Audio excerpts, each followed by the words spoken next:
Welcome back to another episode of Too Much Pod Tar, as the 30 teams and 30 pods continues with the Dodgers, and I have Dodgers fan Kevin Klein on for as a guest, as he does his own podcast called The Incline Dodgers, and that's available on Spotify and Apple Podcasts, and he also writes for Dodgers Slowdown. So welcome to the show, Kevin. Thank you, Alex. Thank you for having me on. I'm very excited to bring you guys some in-depth Dodgers analysis. Yeah, for sure. So obviously last season was, it was a little bit of a disappointment there at the end. They ended up getting eliminated by the team that ended up winning it all, obviously the Nationals in the NLDS. So, I mean, after being in two straight World Series, it must have been a big letdown. I don't know. You must have been pretty upset about it. Yeah, it was definitely a big disappointment. I mean, the Dodgers had the best record in the National League, set a franchise mark, 106 regular season wins. The series goes to a Game 5. Dodgers are in complete control. They're up 3-0, and Dave Roberts makes a very questionable bonehead decision by putting in Clayton Kershaw, and inevitably the Nationals tie the game, and we go on to lose. Yeah, I definitely feel for you and all Dodgers fans. It just after being so close the last 2 years before that, in the World Series, it's got to suck to be in that situation and then losing those two straight and then not even making it past the first round the next year. It's just I definitely feel for you, and I hope that they can end up getting a World Series here sometime soon. Yeah, I mean, it's losing two straight with an asterisk. I don't know if we're going to dive into that later, but the Dodgers definitely were robbed of that 2017 World Series.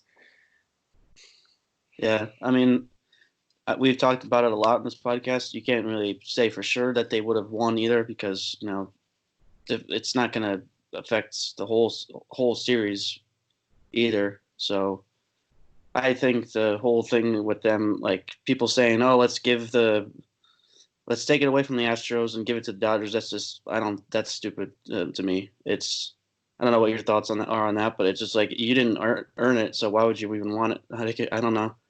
I mean, I agree with you in the fact of not giving the World Series to the Dodgers because rightfully so, the Yankees very well could have been the other team in the World Series. Yeah. But at the very least, Manfred had to strip the World Series title from the Astros. I mean, you look at these home road splits in the playoffs. Altuve, 143 average away, 472 at home.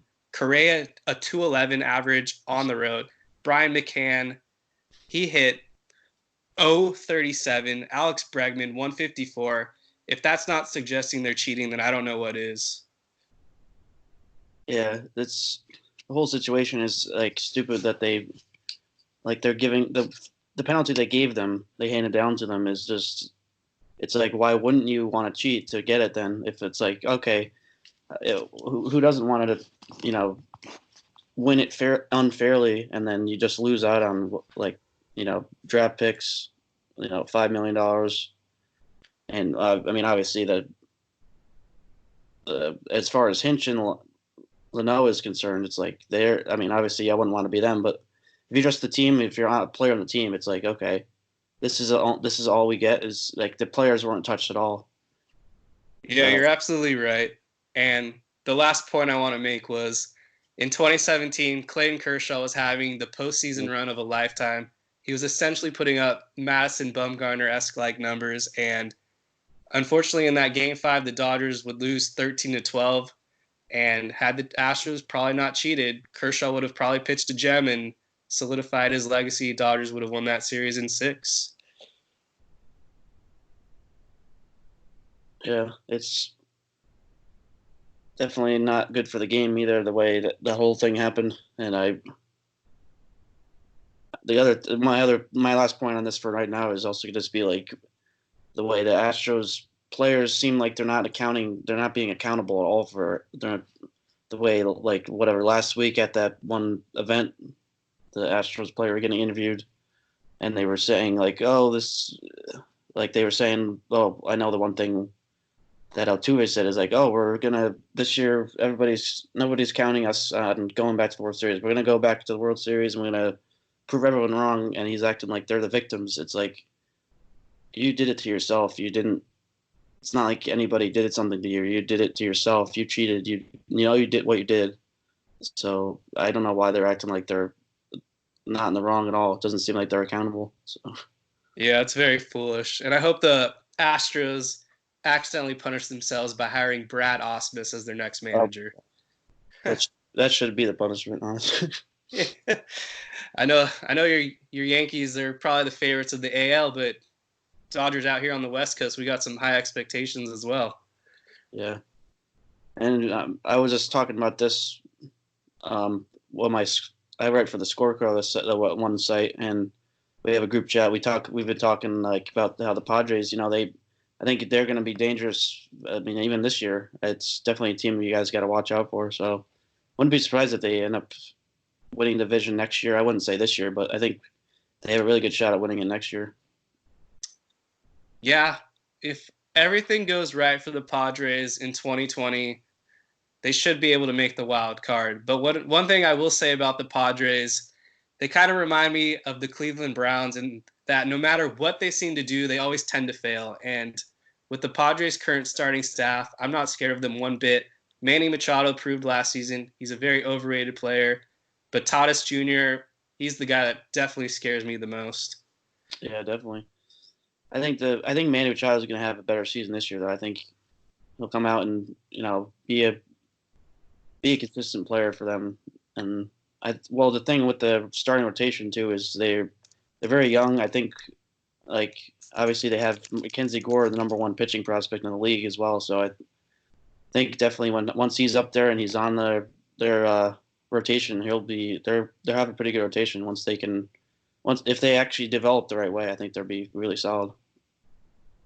So, Yeah, absolutely. Good left-handed pitchers always seem to be the guys that give the Dodgers lots of fits. So definitely concerned about him. Would love for him to get traded. yeah, I think he's untouchable though, so that's probably not going to happen. Yeah, I know they're after Mookie Betts Yeah. supposedly. I don't know if they would have to give him up, but that remains to be seen. Mm-hmm. Yeah, I feel Yeah, like that would be somebody the Red Sox would want in return, just because like Mookie Betts is phenomenal. He's even as a Yankees fan, I have to respect him. He's a great player. So yeah, he was linked. He was linked to the Dodgers, but as a trade possibility. But it seems like that's fizzled out. Looks like the Dodgers roster might be set for the 2020 year. yeah, so given that, let's dive into that roster. They pretty much have this. Yeah, like you said, the roster's set, and it's pretty much the same as last year. So I guess we could start by going like kind of around the infield of who their roster is going to be. Yeah, so the Dodgers infield is absolutely loaded. Yeah. Max Muncy, our first baseman, was just rated by MLB Network as the number 2 first baseman overall in Major League Baseball. He's projected to hit another 30 home runs, driving probably 90 runs, have a 132 OPS around that range. And then at second base, Gavin Lux should be sliding his way in.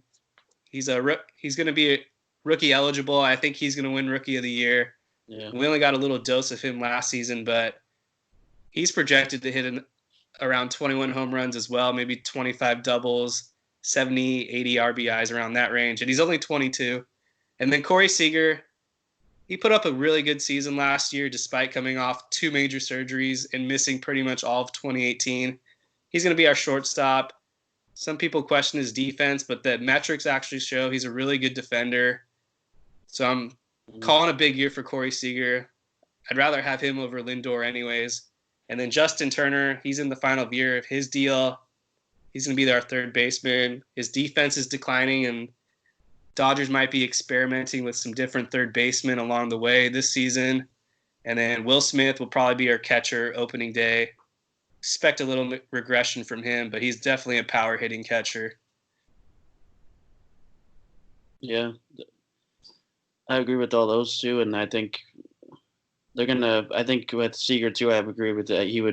he's probably gonna have a good season. I especially with all these kind of trade rumors circulating about him being traded for Lindor and stuff. I think he's gonna take that, as motivation and be like, okay, I'm gonna go out and have a really good season. Show them that why they don't need Lindor, and they Yeah, have a good shortstop in me anyway. I agree. I mean, Scott Boras wouldn't be representing him if he didn't think he was a talent. And Dodger fans just have some short tempers sometimes. I mean, he had a very bad NLDS, but when you really look at it, he was facing Strasburg and Scherzer. Those are about as tough a matchup you're going to get in the first round. So I'm going to cut him some slack. Yeah, that's so. A lot of fans of like all teams have that kind of temper, especially. Well, I have it firsthand with the Yankees fans. The Yankees fans are probably the worst with that.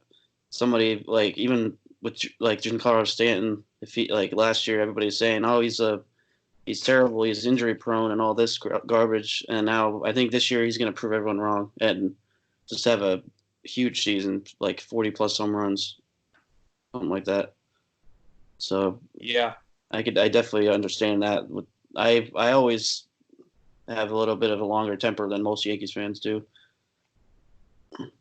yeah. I mean, I'm definitely calling a bounce back year for Stanton as well, and I think Judge puts up more of those rookie type of numbers than last season. Yeah, definitely. I think it's gonna be a good season for all the starters. Yeah, definitely scared of you guys. Yeah. Then we got our outfield, and we can go into that too.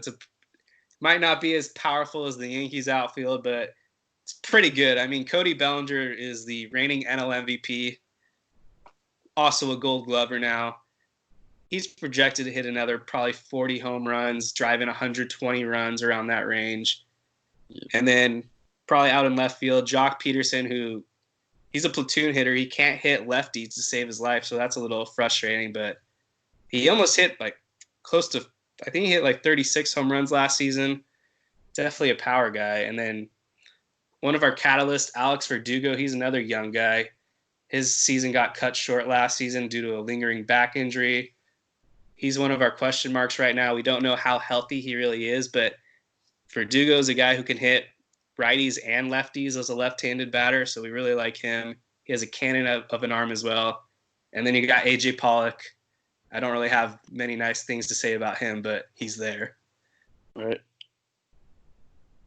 And he was awful in the NLDS. He struck out like 11 times in 13 at-bats or whatever.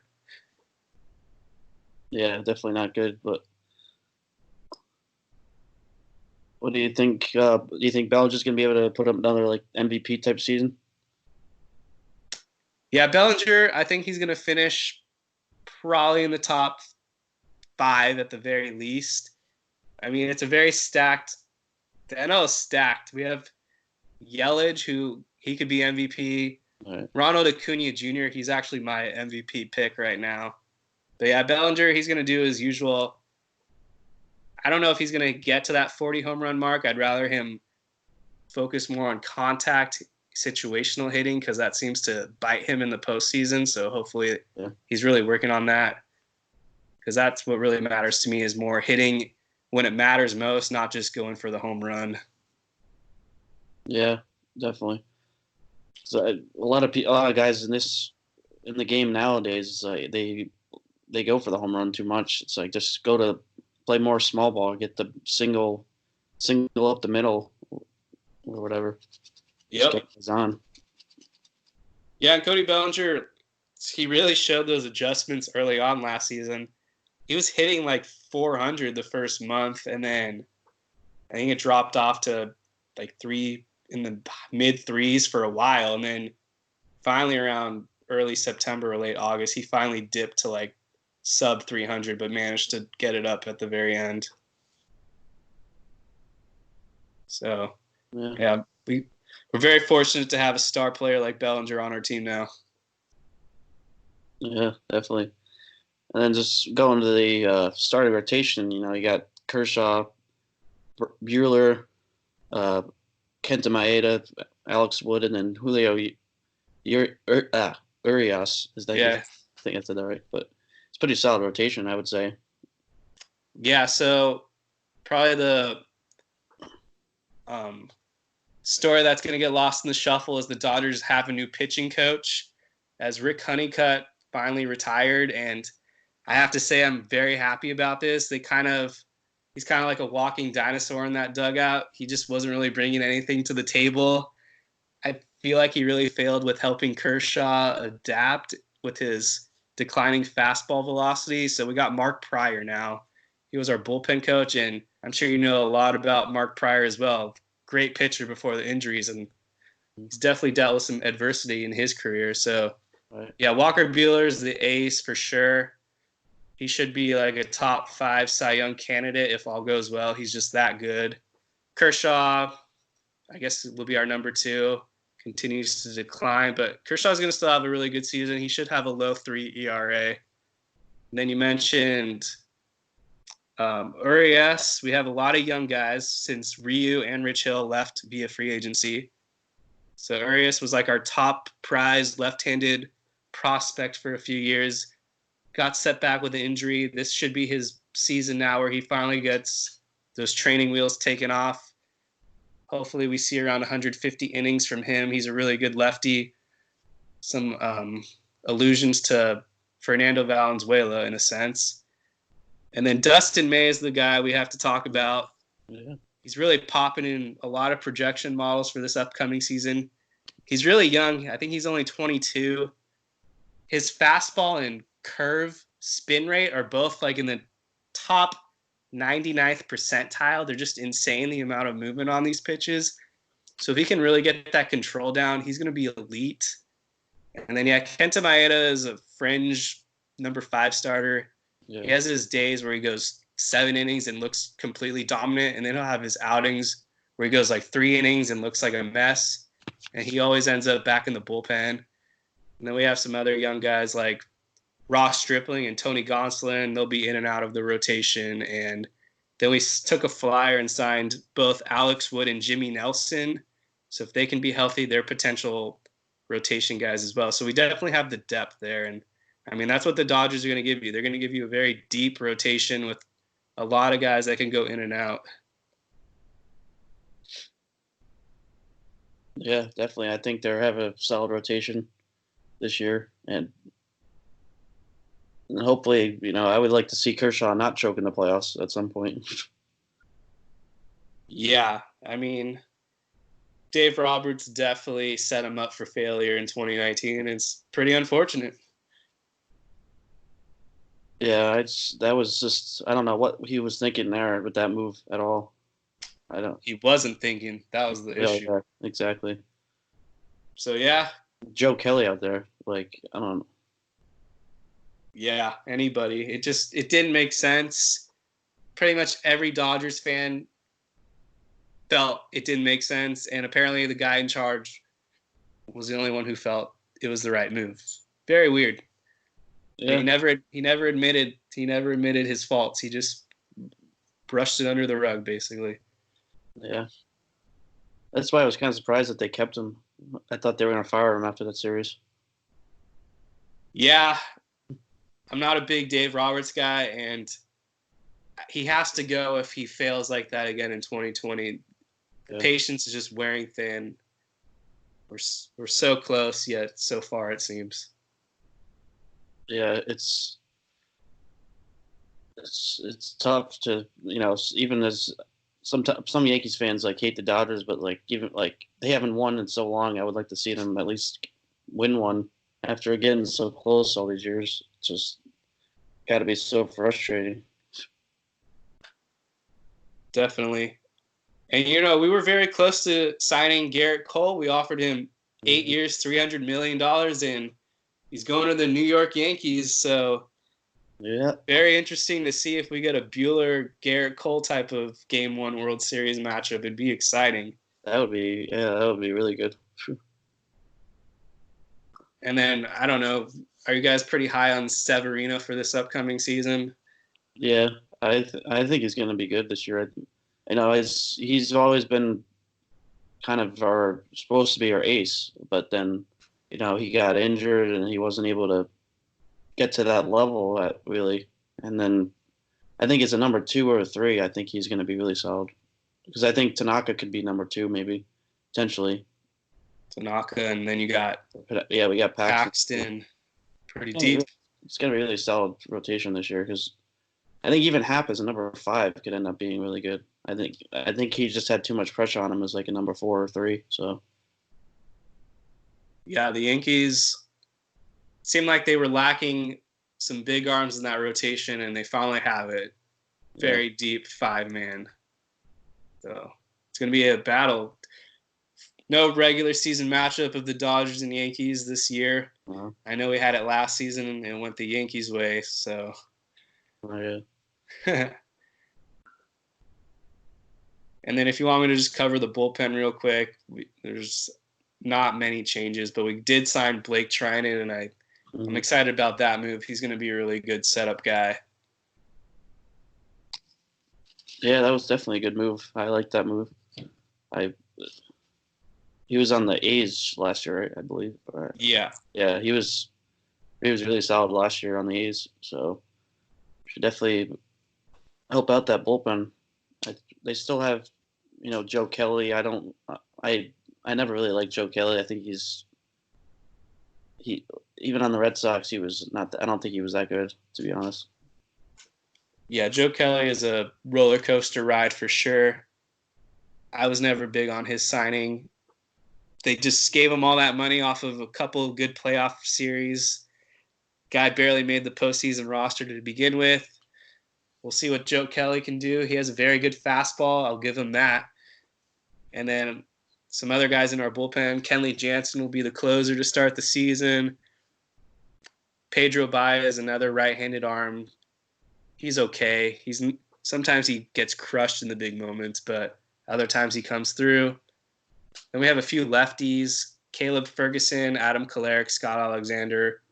None of them have proved to be that dominant, so it'll be very interesting to see if any of them can step it up in 2020. And other than that, just some other guys who are going to go back and forth between AAA and the majors, like Dylan Floro and maybe Dennis Santana.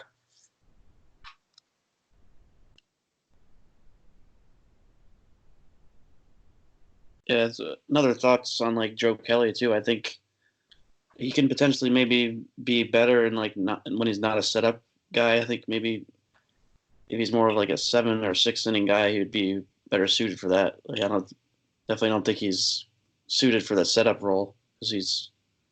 Yeah. So I think when he's in a different role with now Blake Trinan as the setup, I think he can perform better. Yep, that's what happened last season. He was first in line to be a setup guy, and he got absolutely crushed every time out. Then they demoted him to lower leverage situations, and he was able to pitch very fine. He actually lowered his ERA.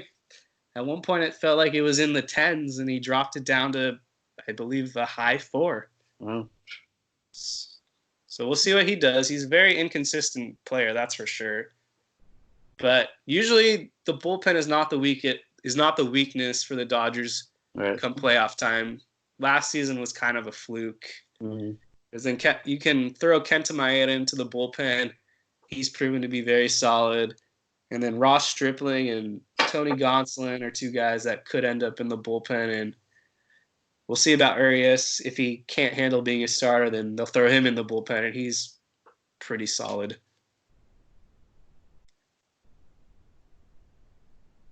Yeah, you guys definitely have the talent to get back there, get back to the World Series.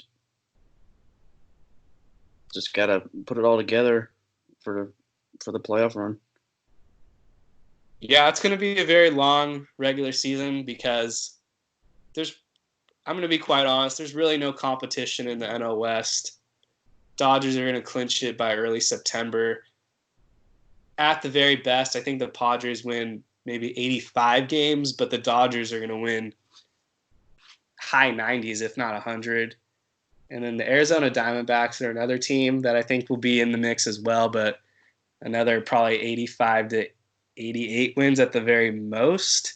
And then the Rockies and the Giants, they just suck, so I'm not worried about them. Yeah. I kind of feel bad for Rockies and Giants fans entering this season because there's just really no hope for them. Yeah, especially if the Rockies trade Arenado, they're gonna. The Rockies should absolutely trade Nolan Arenado if it means they're going to acquire 2 or 3 good arms because their pitching is atrocious. Yeah, they definitely need some pitching for sure. Yeah, I agree with that. Like they don't even have 5 guys who I think are major league starters at this point in time. It's just that bad. And their bullpen, another hot mess. Yeah, They have to score 10 runs a night if they want to be in the race. Exactly. But yeah, I agree with you with that. With the Dodgers probably clinching in September. As I said earlier, I think the Padres have a chance to, be in the running for wild card and potentially maybe win the division, next year or the year after, but not this year. I agree with you. They'll probably win around 85 games. I think I probably put 90 as their ceiling. I think they have a chance to win 90 games if they put it all together. Yeah. Everything would have to go right. Yeah. Padres, Chris Paddock really showed some really strong strides last season as a rookie, so I like him. Yeah. But they traded their Dodger killer, and I don't feel like enough people realize this. They traded Eric Lauer to the Brewers, and he never lost a game to the Dodgers. Wow. For Zach Davies, and Zach Davies is the type of pitcher the Dodgers feast off of. So, yeah, I was kind of surprised they traded Lauer. I was pretty high on him. I thought they would have kept him, but it's weird, kind of a weird trade. So I don't know. Yeah. Yeah, I don't know if you've talked to Atlanta Braves people yet, or Philadelphia Phillies, or Cincinnati Reds or Cardinals, but those are really the teams I have my eye out on. I think those are all our biggest competitors right now. Yeah, I agree with that. I think Phillies right now is actually that's my pick for the NLCS right now would be Phillies Dodgers. Yeah, I could definitely see it. The Phillies, they have a really strong team on paper. Mm-hmm. They've been snake bitten by injuries kind of the last couple of years, but Joe Girardi, I mean, with him as their manager, it's a really high upside. He's a really good manager. I know the Yankees let him go, and it made sense at the time, but he's going to definitely find some success in Philadelphia. I really like the Wheeler signing, and I mean, of course, they got Bryce Harper, who I don't feel like is overrated in my opinion. He's properly rated. Yeah, I think he's gonna have a really good season this year. Last year wasn't even terrible. A lot of people were saying, "Oh, he had a terrible season," but it wasn't that bad. Really, if you look at the numbers. Yeah, you're right. Bryce Harper, he always gets on base. He's gonna post like that. Close to 400 last season. He didn't get there, but usually he's around that 400 on base. Yeah. And he had 35 home runs and over 110 RBI, so I'll take that. Yeah. Definitely over AJ Pollock, that's for sure. Oh, yeah. But yeah, the Phillies, I think they're going to be really good. I think Harper ends up having an MVP type season. I think he'll be in the running for that too. Maybe top 5 for the MVP. I could see it. I think he just needed to get adjusted to Philadelphia too. I think his second season he's just gonna return to his first few seasons there, where he just had massive numbers. Yeah. One of the first interviews Bryce Harper gave was he was gonna bring a championship to DC, and I guess he did his job because they won. So maybe he's gonna bring a title to Philadelphia soon. Yeah, I could see it. But yeah, I've always liked Joe Girardi too. When he was on with the Yankees, he was really good. So Yeah. Great manager. Would have loved to see him in Dodger blue, but can't happen right now. And that's just the way it is.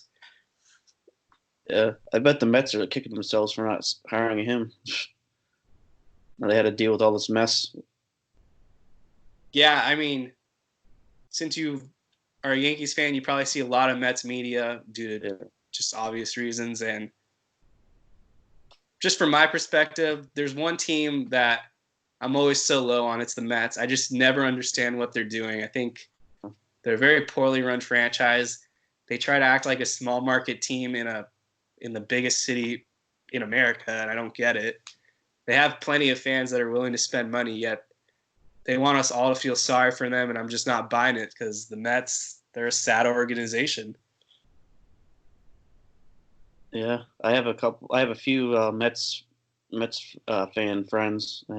They're all like, it seems like every year they're like, "Oh, we're gonna be good this year." And then nope, I'm just gonna like flop. Yeah. I mean, the way they just assemble their lineup, it doesn't make much sense. Trading for Robinson Cano was just kind of foolish. Yeah, that was really stupid. That trade looks so dumb now. Well, I mean Diaz, he had his bad games last year, but he wasn't overall. I don't think he was that bad, but still, even so, it's not. That was a terrible trade because now Jared Kalenic is a stud. Is going to be a stud in Seattle, and who was the other guy they got? I forget who the heck they got. But I think he was another pitcher they got. So, and then he's going to be really good. So, got it. Yeah, you're probably right. I mean, yeah, I don't know where the Mariners' future lies, but I'm sure they're gonna see a lot of benefits from that trade. yeah. Yeah, I mean, other than that, I think I pretty much gave you the summary of the Dodgers. High expectations, going to win close to 100 games. Hopefully, we get out of the first round this season. I think we're going to end up facing the Braves in the NLCS. That's just my kind of gut call. I think the Braves have put together a really strong team. But you never know. It's all about momentum, just getting hot in the second half, and anything can happen. Yeah, definitely. I can see the Braves as well. There's going to be a lot of good teams. The National League seems like there's a lot more teams in the National League that are good. With the AL, there's just a few juggernauts, but the National League, it seems like almost every team is going to be in contention. Yeah, it's really weird how that's really shifted. To me, I look at the AL and I just see the Yankees and then everybody else. When in years past, I felt like it was a lot more balanced, but with Boston low on themselves and Houston and their mess, I don't know. I just see the Yankees. Yeah, and I actually said this before. I think the Astros are going to miss the playoffs. That's kind of a hot take, but I'm right there with you, and it's going to prove to the world, if they already had doubts, that the Astros really benefited from cheating at home. I don't even think they're gonna win 90 games. I'm really high on the Oakland Athletics and Angels for this upcoming season. yeah, I could see I could see either one of those winning the division. Angels are still kind of questionable with their pitching, but I think they can put a good season together, especially with Rendon at third. That's a really good addition. So yeah, absolutely. And then Joe Madden, he's gonna add a few wins as well, just with his presence. Great manager. yeah, definitely. And I really hope Trout can get some playoff magic because I hate seeing the best player in the world not have only have one playoff appearance so far. Yeah, it's very true. That was in 2014 now. That's a long time ago. Yeah. And then, if he ends up not doing anything in the playoffs, people are going to be questioning that. It's like, it's not him, it's the team. So it's like, but people are still going to be questioning when he, is up for the Hall of Fame. They'll be like, well, he never did anything in the playoffs. Yes. But it's like, it's his team, not him.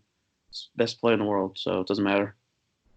Yeah, this is kind of a really off the wall take, but if I was hypothetically allowed to vote in the Hall of Fame and Mike Trout was up there and he only had like a couple playoff series where he didn't do anything, I would probably be that guy to prevent him from being 100%, just because to me, a full baseball player, you got to demonstrate that you can hit when it really matters too.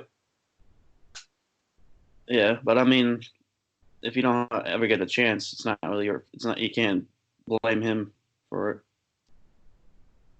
Very true, but he's also just posting numbers in meaningless situations, which don't know if that's a benefit or what.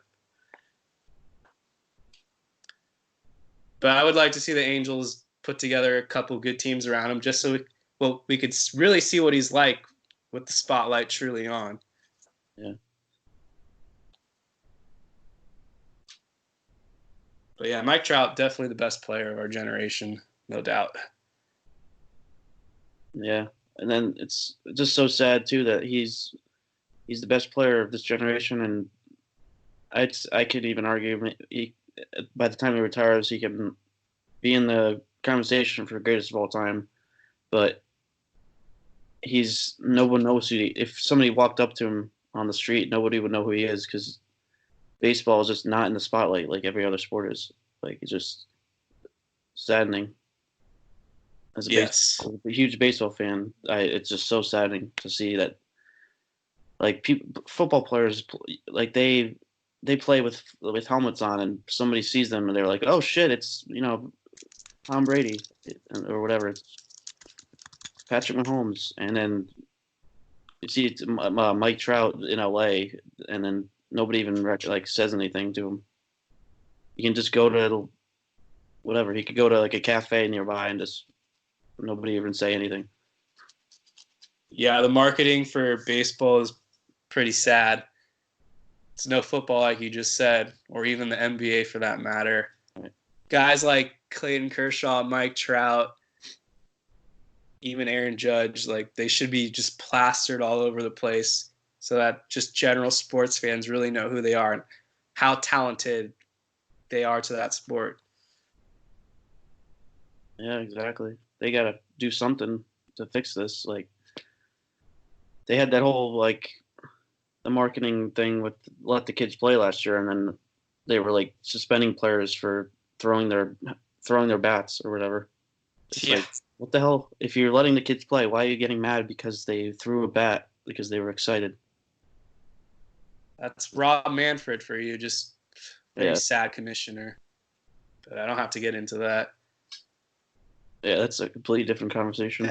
But Clayton Kershaw, very curious to see where he ends up in terms of voting for that Hall of Fame ballot. He could be 100%. I mean, he should be, but I wouldn't be shocked if he gets snubbed a few votes. Yeah, I don't think he'll be unanimous. Right. A lot of people are going to be looking at the playoff numbers and saying he's not good in the playoffs, and then that'll be the reason. Well, actually, honestly, I would probably be one of those guys that wouldn't vote for him because of that.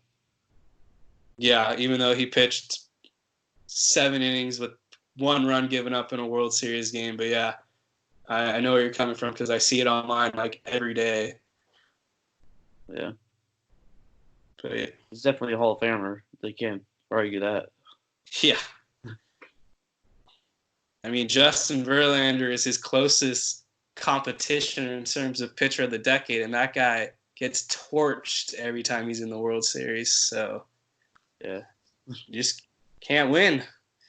No matter who it is, it's always an obscure guy that comes through. Strasburg definitely earned that money. I would have paid him for sure. Right. Great hero for taking down those cheating Astros.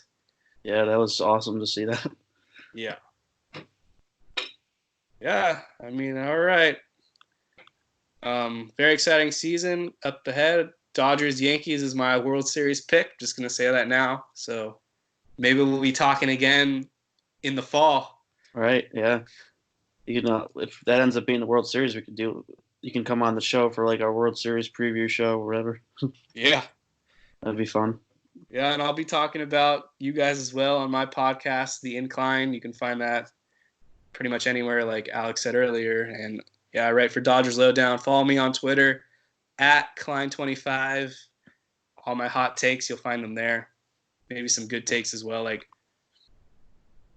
Zion Williamson is the best basketball player of his draft class. I don't think that's crazy to say. Yeah, I can't argue that. Well, how about his debut? His debut was insane. Absolutely. He is exciting to watch. Yeah. Oh yeah, with your podcast, I'd be down to come on the show if you need a guest or whatever for any episodes. Yeah, absolutely. Always looking for baseball fans. We do a good job of just stating objective facts and getting all the important stats out there. So yeah, if there's Dodgers fans listening to this, check it out. You probably already follow me on Twitter. Who knows? But yeah, it's exciting 2020 ahead, a new decade. We'll see which team takes the crown of that team. My gut tells me the Yankees are going to win at least 2 this decade, but we'll see. Yeah, I would love that if they won 2 at least.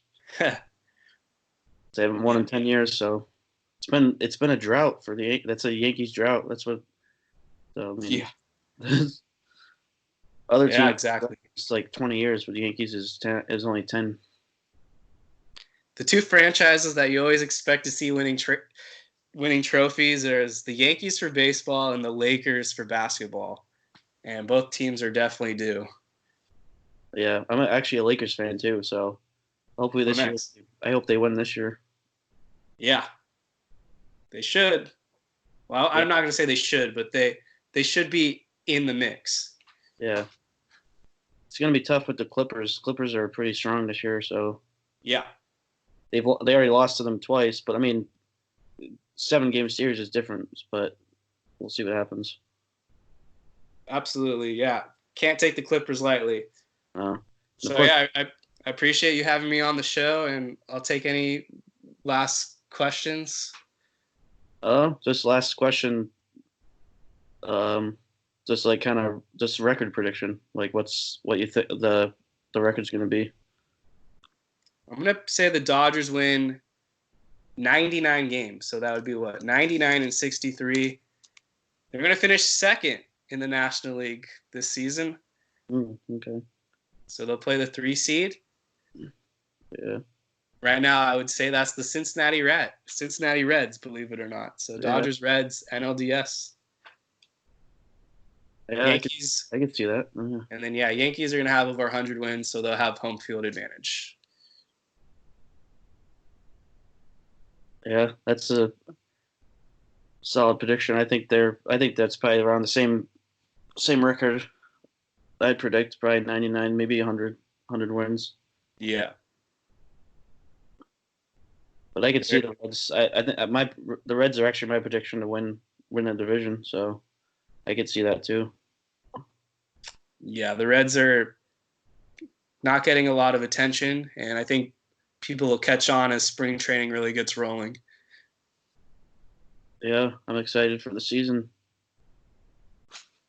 So yeah, Thanks for coming on the show, and looking forward to potentially having some Yankees-Dodgers World Series. Thank you very much. Yeah, I had a good time. Good talk. Love baseball. I can already feel the Dodgers-Yankees rivalry heating up again. Oh, yeah. The classic rivalry right there. Yeah, I would hope so. I think maybe this decade it'll be the year of this rivalry, maybe. Yeah, it'd be awesome. But we'll see. So, yeah, that was another episode of Too Much Pod Tar, as we went over the Dodgers season this year, and series will be continuing up until spring training, and as we get excited for the season. So keep an eye out for all those episodes. Make sure you check out all the other episodes we've come out with on any podcast platform. So definitely check that out and check out our DFS pod coming up during the season. We'll be doing daily episodes for daily fantasy baseball. That'll be exciting to do. And any articles on the Scorecard as well as we come out with previews for the season. So check those out. And just a reminder, you can never have too much pod tar.